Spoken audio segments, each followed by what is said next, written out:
చాలు ఇవాళ మా సారి ముగ్గురు ఆట ఆడదాం కదా.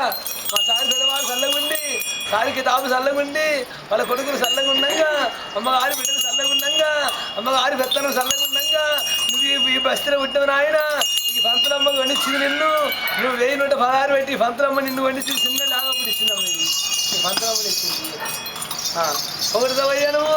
వాళ్ళ కొడుకులు చల్లగా ఉండంగా, వాళ్ళ బిడ్డలు చల్లగా ఉండంగా, ఏ చేయితో మా సారి మనకు 116 ధర్మసి కుడి చేతి పెడి ధర్మ కుడి చేతి పెడి ధర్మసి ఆ చేతితో ఇవ్వంగా, వాళ్ళ పిల్లలు చల్లగా ఉండంగా, వాళ్ళ కొడుకులు చల్లగా ఉండంగా, వాళ్ళ బిడ్డలు చల్లగా ఉండంగా, సారి కొడుకుల బిడ్డలు వేస్తూ దుర్మార్గుడి గర్వ కాదమన్నది. కీర్సల్ని దోషులు కీర్సల్ని వాళ్ళకి వేస్తున్నాడు. నమస్తే సారు, నమస్తే నమస్తే నమస్తే. నీ కొడుకులు బిడ్డలు చల్లగా సారు పట్టందరూ పెట్టుకొని అది పెట్టి ఎట్ట కొడుతూ ఎట్ట జోగల వాడతాం. మా సారి కొడుకులు బిడ్డలకు జోగల వాడు, ధర్మనానికి జోగల వాడు, నీ బిడ్డలు చల్లగుండి సారు జోగల వాడు, నీ కొడుకులు చల్లగుండి సారు జోగల వాడు.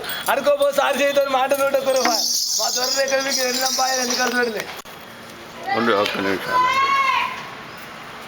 ఇక నీ చేయితోని దానికి ఇవాళ ఒక నోట కట్టిస్తావు అనుకున్నా.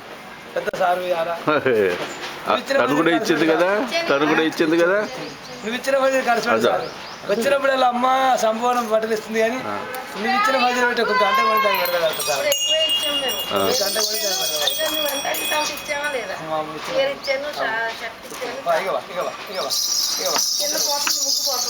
ముగ్గు పోయింది.